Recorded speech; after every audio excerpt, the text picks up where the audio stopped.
A primeira versão do livro ela é muito sagrada para mim. Então eu fiquei 10 anos estudando, escrevendo, tendo o máximo que eu podia, tentando prestar muita atenção no que eu lia e lendo de uma forma, selecionando o livro não pelo meu interesse pessoal somente.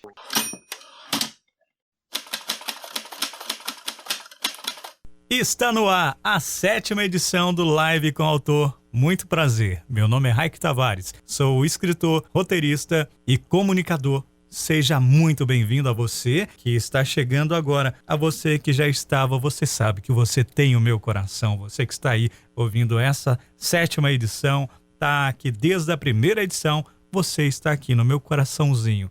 Na 7ª edição de hoje do Live com Autor, o meu convidado é o escritor Bruno Crispim. Vamos bater um papo sobre mentoria literária. Ele que é criador do projeto Guia do Escritor no Instagram. Vamos aí desmistificar vários pontos da mentoria literária e o papo tá muito interessante e eu sei que você vai amar de verdade essa nossa conversa. Aproveitando a deixa de hoje, eu quero deixar um recado aqui muito importante para você que é escritor independente, para você que tem uma pequena livraria independente e para você que tem uma pequena editora independente. O Live com o Autor, a partir dos próximos episódios, vai se dispor a divulgar aí o seu projeto. Para você se divulgar é muito simples. Mande um e-mail para mim no raickjp@hotmail.com. Ou se não, você me procurar nas redes sociais, eu estou em todas, é só você procurar lá pelo @RAICKTavares. Você encontrando, manda sua mensagem, vamos aqui abrir esse espaço, você manda um e-mail, a gente conversa, a gente se resolve, tá certo? Então chega pra cá que a gente vai abraçar você e vamos sair dessa com certeza. Esse momento triste e complicado vai passar sim, tá certo? Sempre no final do túnel há uma luz, sempre. E vamos torcer pra isso. E vamos pro episódio de hoje, né, aqui do Live com o Autor, no 7º episódio. 1, 2, 3 e... Eu sei que você vai gostar desse episódio. Ouve aí. Eu sou o Bruno Crispim, eu sou escritor de romances, já tenho 2 romances publicados, um deles foi vencedor do Prêmio UFES de Literatura. Também tenho a página Guia do Escritor de Ficção, que trata de dicas, experiências, uma troca de experiências, uma troca de dicas para a gente, de escritor para escritor, para que a gente consiga, como um todo, subir o nível da literatura brasileira. A minha intenção, principalmente aqui na internet, é ajudar o máximo possível ao escritor iniciante, principalmente, mas não somente, para que a gente consiga quebrar alguns estigmas que existem no mercado editorial e também que a gente consiga crescer como profissionais. Esse é o grande objetivo, principalmente do guia. Vamos começar falando aqui, né, do seu trabalho como escritor, até a gente chegar na mentoria e nesse seu projeto. Primeiro, antes de começar a escrever, eu me preocupo muito com a qualidade do que é escrito. Então, antes de fazer qualquer trabalho de criação de público, uma coisa que é até incentivada pelos editores, eu escolhi escrever, treinar, estudar, ler muito para conseguir escrever um livro que eu considerasse bom. Então eu fiquei 10 anos estudando, escrevendo, tendo o máximo que eu podia, tentando prestar muita atenção no que eu lia e lendo de uma forma, selecionando o livro não pelo meu interesse pessoal somente, mas também pelo que aquele livro poderia agregar para mim como escritor. Então eu passei 10 anos escrevendo. Depois desses 10 anos eu me vi pronto para escrever um romance e escrevi meu primeiro romance, que é um suspense policial, O Segundo Caçador, que venceu o Prêmio UFES de Literatura. Eu tive a felicidade de ganhar esse prêmio logo com o primeiro livro, que já abriu bastante portas para a minha carreira. Nos anos subsequentes, eu escrevi alguns contos, alguns foram publicados em algumas coletâneas, na revista Super Interessante, e depois de uma coletânea dos melhores contos da revista Super Interessante, Realidade Alternativa, que saiu, se não me engano, no ano retrasado. Nessa segunda, nessa que eu participei, A organizadora, se não me engano, foi a Aline Valek, não tenho certeza. Mas ela com certeza tinha um conto lá, mas foi a própria revista que fez. Depois disso, eu escrevi mais 2 romances e um deles está aguardando essas crises subsequentes para ser publicado, né? Esses 2 livros, Bruno, esses 2 livros você vai lançar eles de forma independente, tradicional? Como é que você está pensando em fazer? Esse que já tá na mesa de alguns editores, eu vou esperar simplesmente. Um outro, ele está na gaveta, vai ficar por um tempo. Tem um projeto paralelo com ele que pode vir a dar certo. E esse próximo que eu estou escrevendo agora, esse sim eu vou lançar direto ele como independente. A princípio, só independente, só como e-book. Esse momento aqui, eu acho que não é interessante para uma publicação física, na maioria das vezes, e, em contrapartida, é muito interessante para publicações digitais. Então, a gente está vendo uma corrida das editoras, inclusive, das grandes casas, e principalmente das médias casas que não tinham portfólio digital. E elas estão correndo atrás disso, virando noite para conseguir disponibilizar os livros dela.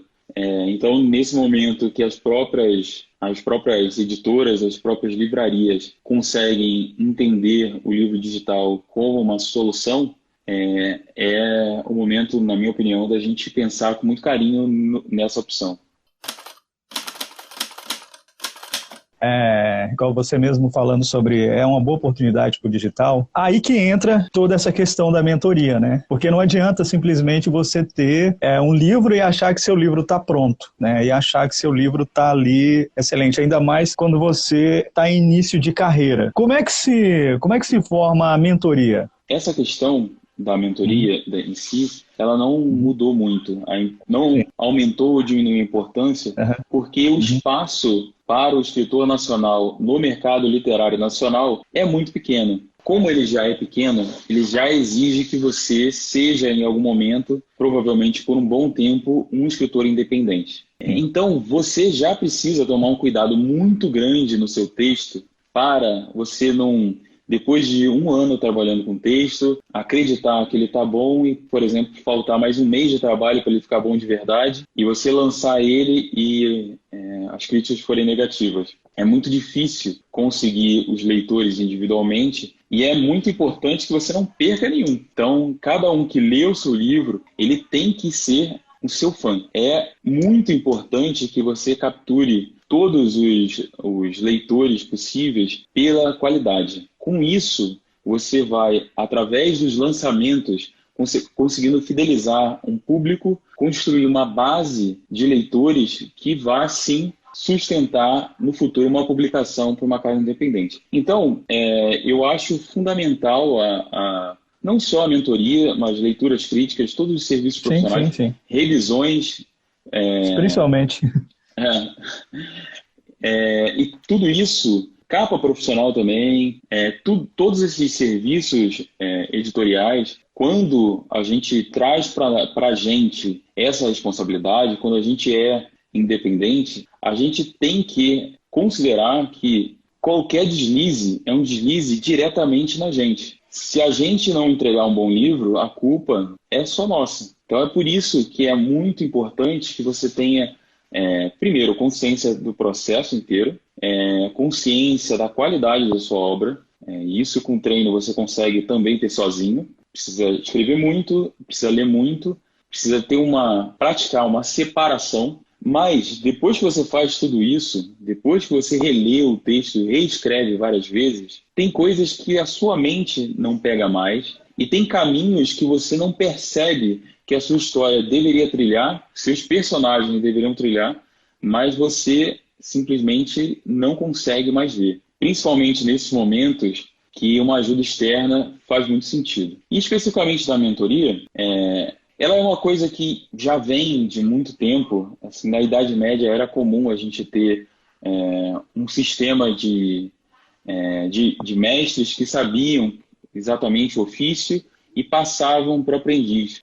Esses mestres foram muitos artesãos, mas muitos deles foram artistas. Então, quando você pega um grande artista, seja ele de qual área for, você vai perceber também uma grande influência do mestre dele. A gente perdeu essa tradição quando a gente profissionalizou todas as relações. A gente acabou perdendo essa relação que muitas vezes é sempre pessoal, né? É de um para um mesmo. Cada texto é um texto, cada texto tem as suas demandas, cada escritor precisa aprender uma determinada coisa. E isso, eu acho que o grande benefício dessa mentoria, inclusive um benefício que eu mesmo tive, né, é que você aprende muito mais rápido e você também facilita o aprendizado. Assim, aprendizado, ele é relacionado ao erro, necessariamente. Mas se você aprender com o erro do outro, você ganha muito tempo, você gasta muito menos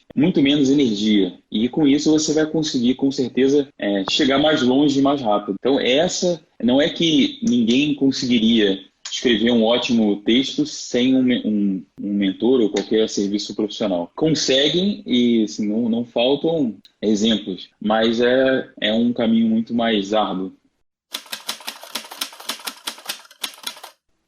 Não é essa situação, né, de se ter alguém sempre do lado, você vê em todos os outros aspectos, né, de trabalho, né? Você vê, como o mentor seria como técnico, né? Ele está ali sempre para estar te dando os feedbacks, né? Isso não quer dizer que você não escreve nada ou algo parecido, porque tem muitas pessoas que têm isso, né? Ah, eu vou colocar o meu texto para outra pessoa ficar avaliando a minha obra-prima. A gente virou até um meme, né, no mercado editorial americano. É um cidadão que passou 20 anos escrevendo um livro, entregou para um editor conhecido no mercado, e esse editor falou: olha, obrigado por ter enviado, foi tudo super maneiro com ele, falou: obrigado por ter enviado, infelizmente eu acredito que o texto ainda não está pronto, eu acho que você poderia olhar por esses ângulos aqui. Então o editor tirou o tempo dele e anotou tudo que ele acreditava que o texto poderia melhorar. Mas o que aconteceu? O escritor deixou seu ego abalado e começou a escrever um e-mail que foi publicado por todo mundo, foi replicado no Twitter, falando que, na verdade, ele era um gênio e o editor, que tinha, sei lá, 20, 30 anos de experiência no mercado americano, era um merda. Esse tipo de atitude, quando a gente deixa o ego, a gente usa o ego para proteger a gente e a nossa obra, a gente perde uma oportunidade de aprender muito.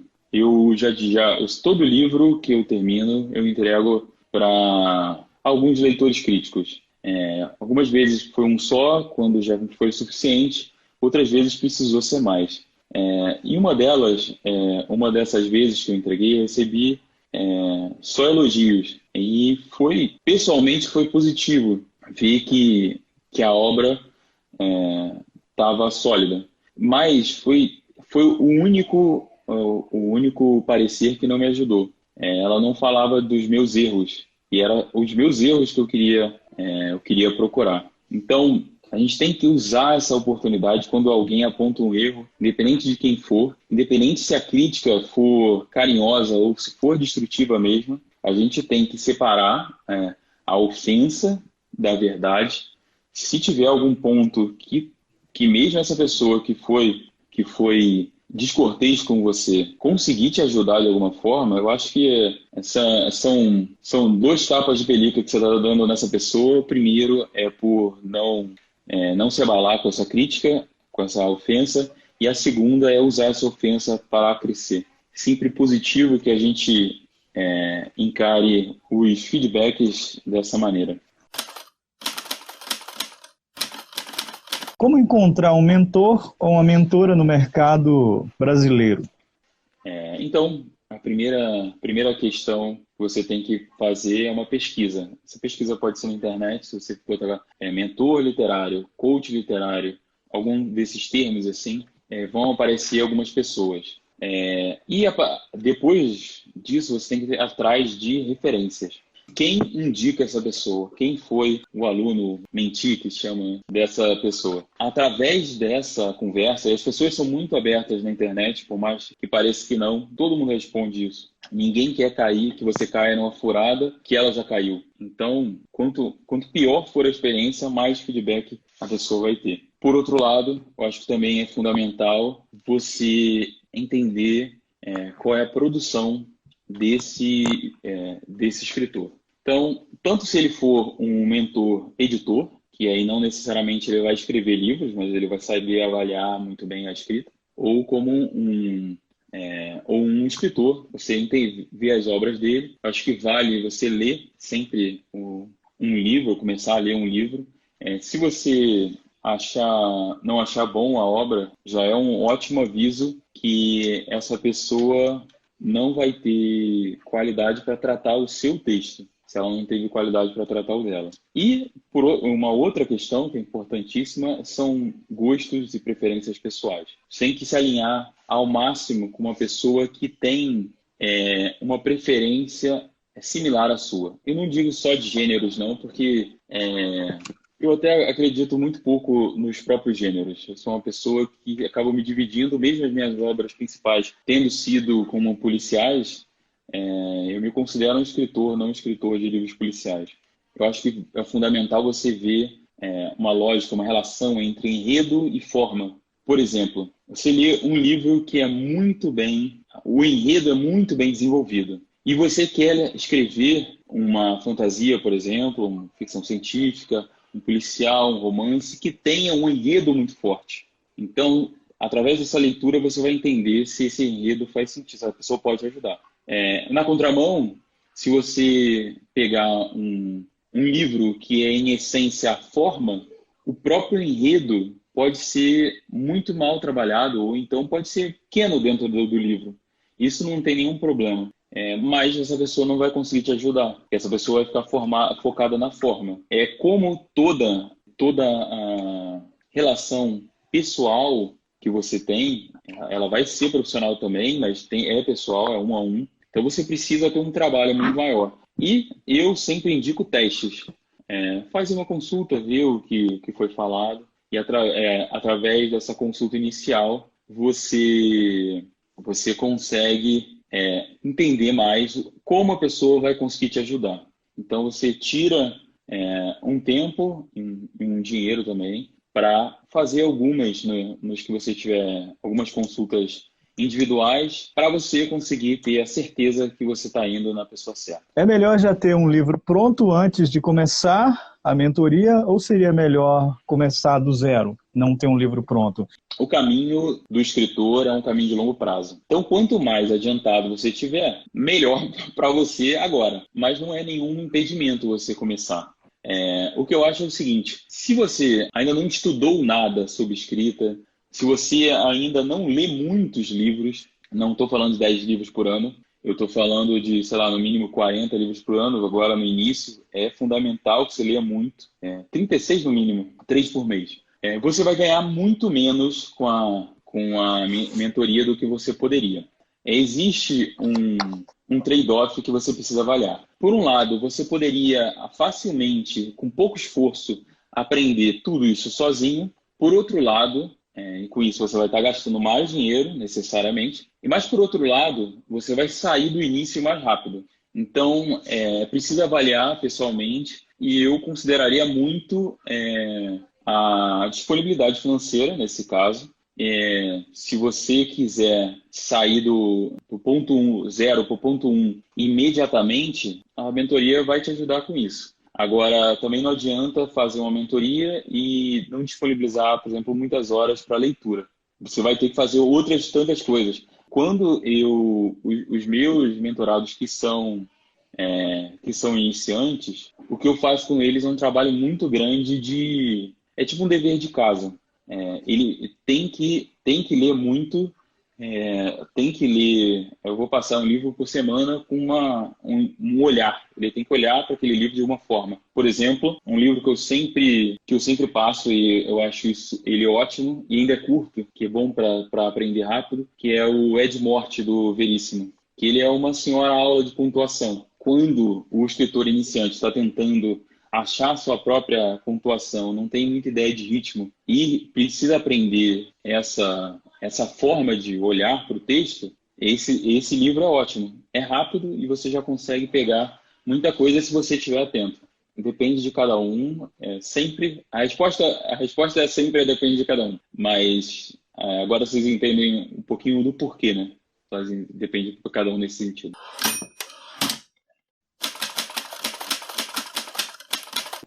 Você tocando no assunto da leitura, né, de ler pelo menos 30 e poucos livros, né, no ano, igual, por exemplo, você pega um exemplo como Nicholas Sparks, né, autor de livros românticos. Ele lê pelo menos 100 livros por ano. Então, assim, se você ver qualquer entrevista dele, ele sempre vai estar falando desses números, de 100, 120 e tal, sempre lendo muita coisa. Até porque, primeiramente, antes do escritor, tem que existir um leitor, né? Porque quando você quer escrever, é porque você leu bastante, né? E você fala, poxa, eu quero fazer isso parece ser legal, mas não é legal, isso é difícil. Eu tocou num ponto importantíssimo, assim, o que nasce primeiro é o leitor.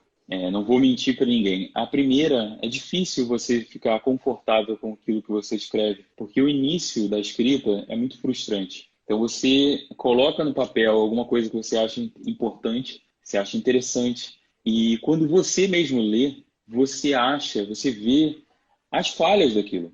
Então, é fundamental a gente, primeiro, ler muito para a gente saber que tem falha, né? Eu acho que é algo muito triste quando o próprio escritor não consegue ver as falhas do próprio texto. Isso, obviamente, é técnica, isso é muito treino, isso é muito exercício. É a dica fundamental para a carreira do escritor. Primeira versão de qualquer coisa, é uma frase de Hemingway, primeira versão de qualquer coisa é uma merda. Por quê? A primeira versão é uma versão apenas de descoberta. Você tira da cabeça e coloca no papel, tudo desordenado, e você vai tentando consertar. E quanto mais você for experiente nisso, mais você vai consertando já na primeira versão. Mas ainda assim, quanto mais experiente você for, mais sensível você vai ser, seu olho vai ser, para entender quais são os problemas do texto. Por isso, as versões continuam sendo necessárias. E cada vez você consegue elaborar mais a qualidade do seu texto. Então, é fundamental que a gente dê uma segunda chance para a nossa primeira versão, para que a gente consiga, assim, aí sim, ter uma qualidade. Se a gente olhar para o nosso texto já logo de primeira, a gente vai abandonar ele.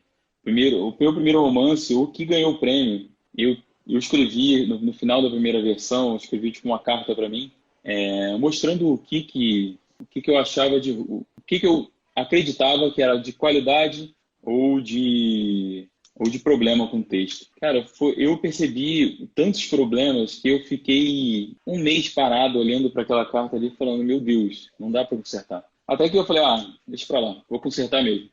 Sem muita expectativa, e o texto foi melhorando. Então, a primeira versão nunca ia ganhar um prêmio, mas foi a 9ª versão que conseguiu ganhar. Então, essa é uma coisa que eu bato muito com todo mundo que eu ofereço algum serviço, tanto leitura crítica como mentoria. Sempre tem que passar por isso. São versões. Até você chegar à versão final, vai demorar um tempo e você vai ter que trabalhar bastante o seu livro. Até nesse ponto que eu queria entrar com você também, sobre a questão da meta de escrita, né, que muitos escritores não têm, e da rotina de escrita, sabe? Tem essa... geralmente, eu vou até confessar que, geralmente eu sempre colocava no meu Facebook, às vezes eu colocava, as minhas metas são altas. As minhas metas são, quando eu estou escrevendo a primeira versão do livro, as metas eu coloco sempre metas altas. De 1.000 a 3.000 palavras que eu coloco. E eu coloco a disciplina de rotina de escrita todos os dias quando eu estou escrevendo a primeira versão do livro. A primeira versão do livro, ela é muito sagrada para mim. né, a primeira versão. Porque depois você tem que deixar o livro descansar, é uma regra que eu uso muito, de deixar o livro respirar por uns dias, e enquanto isso eu vou trabalhando outras coisas, planejando outras coisas e também vivendo, né? Porque a gente precisa de viver, porque escrever um livro não é uma coisa muito simples. Você acaba deixando de viver para escrever um mundo ideal, né? Um mundo que você acha que você está mudando alguma coisa nele ou fazendo algo diferente, né? Propondo uma nova ideia. Então, assim, essa questão da meta de escrita, você acha vantajoso você colocar uma meta e ter uma disciplina ou não para você? Vamos lá. Primeiro eu vou responder simples, depois eu vou para o complexo. Eu acredito que a meta sim ajuda, a disciplina em si é uma coisa que ajuda muito. Essa é uma primeira questão que eu acho que a gente precisa, como pessoas, inclusive, não só como artistas, como escritores, a gente precisa sempre de mais disciplina. Por que não tentar criar uma rotina? O meu porém disso é que já é bem documentado que algumas pessoas têm facilidade para trabalhar com rotinas e metas, outras não. É importante, e isso vale não só para a nossa escrita, mas para o entendimento da gente e em si como o entendimento do escritor que a gente é. A gente precisa entender, ter muito autoconhecimento para a gente entender o que funciona com a gente, o que não funciona, o que vai ajudar, o que você precisa mudar e o que vai ser um esforço desnecessário. Então, para mim, eu adoro metas, eu uso metas e eu costumo fazer uma primeira versão muito forte, que nem você mesmo. Eu faço uma primeira versão, nessa primeira versão eu trabalho antes a ideia, a lógica da história, a ideia como um todo, e quando eu chego no momento que eu falo assim, agora eu vou escrever, eu paro, faço um plano de 30 dias, por exemplo, e eu escrevo todo dia. Esse livro é o quinto romance que eu estou escrevendo. Esse livro é o primeiro que eu consigo bater a meta todo dia. Eu considerava a meta final. Então, o que acontecia? Eu escrevia muito num dia, no outro eu não escrevia nada. E ficava fazendo isso. O que eu estou aprendendo com essa experiência de agora? Pela primeira vez, eu não vou ter um burnout depois que eu terminar uma primeira versão de um romance. Além de me ajudar a produzir essa rotina diária, essas pequenas tarefas que você vai fazendo todo dia, conseguem me proteger como indivíduo. Então, eu vou sair, com certeza, do livro saindo mais satisfeito até agora e mais saudável. Então, eu acho que essa é uma outra questão que a rotina, principalmente, vai te ajudar muito. São ferramentas de gestão não de escrita, ferramentas de gestão de comportamento. São ferramentas constantes em empresas que funcionam sim muito bem, e eu acho que pelo menos a gente tem que tentar com força mesmo, usar essas ferramentas. Se não funcionar, a gente procura uma coisa que funcione melhor para a gente. Para a gente finalizar agora, eu queria que você recomendasse, para coisa light mesmo, para esse nosso momento de quarentena, eu queria que você recomendasse aí um filme ou uma série. Olha, te falar que vou ter que recomendar um livro. Eu tô muito afastado da televisão há bastante tempo. Mas um livro que foi muito mal trabalhado aqui no Brasil, que é um sucesso absurdo lá fora, é o livro A Fúria Vermelha, da Editora Globo, de P.C. Brown. É uma ficção científica sensacional. Tem uma complexidade política muito interessante, mas é muito bem escrito também, né? Fica aquela politiquês cheio de ação. Sensacional esse livro e, infelizmente, não vingou aqui no Brasil. Então, eu recomendo muito que vocês leiam esse livro, A Fúria Vermelha, de P.C. Brown.